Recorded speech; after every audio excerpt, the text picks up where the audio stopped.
একটি ক্রয়কৃত জমির ন্যায্য অংশ বুঝিয়ে না দেওয়া এবং পূর্ব নির্ধারিত বন্টননামা অমান্য করে এক স্কুল শিক্ষকের দফায় দফায় লাঠি সোটা ও ইটপাটকেল নিয়ে হামলার ঘটনায় এলাকায় চরম উত্তেজনা বিরাজ করছে। ভুক্তভোগী মনির শরীফের বাড়িতে অভিযুক্ত অংশীদারদের এমন আক্রমণাত্মক আচরণে যে কোনো সময় বড় ধরনের রক্তক্ষয়ী সংঘর্ষের আশঙ্কা করছেন স্থানীয় এলাকাবাসী। স্থানীয় সূত্রে জানা যায় ২০২৩ সালে জমির অংশীদার মোহাম্মদ বারেকের কাছ থেকে একটি জমি ক্রয় করেন মনির শরীফ। জমি ক্রয়ের পর থেকেই অন্য অংশীদার রিপন, মিজানুর ও হাফিজুর রহমানদের সাথে মনির শরীফের বিরোধ তৈরি হয়। অভিযোগ রয়েছে বাকি অংশীদাররা মনির শরীফকে তার ন্যায্য ভাগ বুঝিয়ে দিতে দীর্ঘদিন ধরে গড়িমসি করছেন এবং সমঝোতার সমস্ত আলোচনা প্রতিবারই ভেস্তে দিচ্ছেন। এরই ধারাবাহিকতায় প্রায় ২ মাস আগে স্থানীয় গণ্যমান্য ব্যক্তি এবং সাবেক চেয়ারম্যান শওকত হোসেন হাওলাদারের উপস্থিতিতে উভয় পক্ষের সম্মতিতে জমির সকল অংশ চূড়ান্তভাবে ভাগাভাগি সম্পন্ন হয়।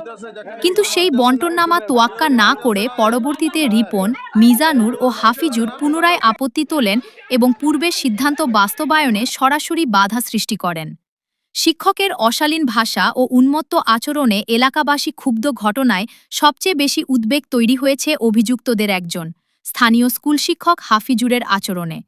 এলাকাবাসীর অভিযোগ, একজন শিক্ষক হওয়া সত্ত্বেও তার মুখের ভাষা অত্যন্ত জঘন্য ও অশালীন।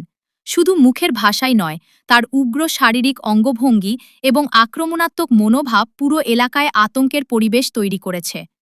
হাফিজুর দীর্ঘদিন ধরেই মানসিক সমস্যায় ভুগছেন। অতীতেও তিনি একাধিকবার সাধারণ মানুষের ওপর আক্রমণাত্মক আচরণ ও মারপিটের ঘটনায় জড়িয়েছিলেন। এই মানসিক অসুস্থতা ও উগ্র আচরণের কারণে তাকে কয়েকবার চিকিৎসকের শরণাপন্ন হতে হয়েছিল। একজন শিক্ষকের এমন উন্মত্ত আচরণ কোনোভাবেই মেনে নেওয়া যায় না। লাঠিসোঁটা নিয়ে বাড়িতে হামলা, উত্তপ্ত পরিস্থিতি। বর্তমানে জমি ভাগাভাগির বিষয়টিকে কেন্দ্র করে শিক্ষক হাফিজুর আবারও চরম উগ্র রূপ ধারণ করেছেন। সর্বশেষ প্রাপ্ত অভিযোগে জানা গেছে, তিনি ইট ও লাঠিসোঁটা নিয়ে দলবল সহ মনির শরীফের বসতবাড়িতে চড়াও হন এবং আক্রমণ চালান। এই ঘটনার পর থেকে ভুক্তভোগী পরিবার চরম নিরাপত্তাহীনতায় ভুগছেন।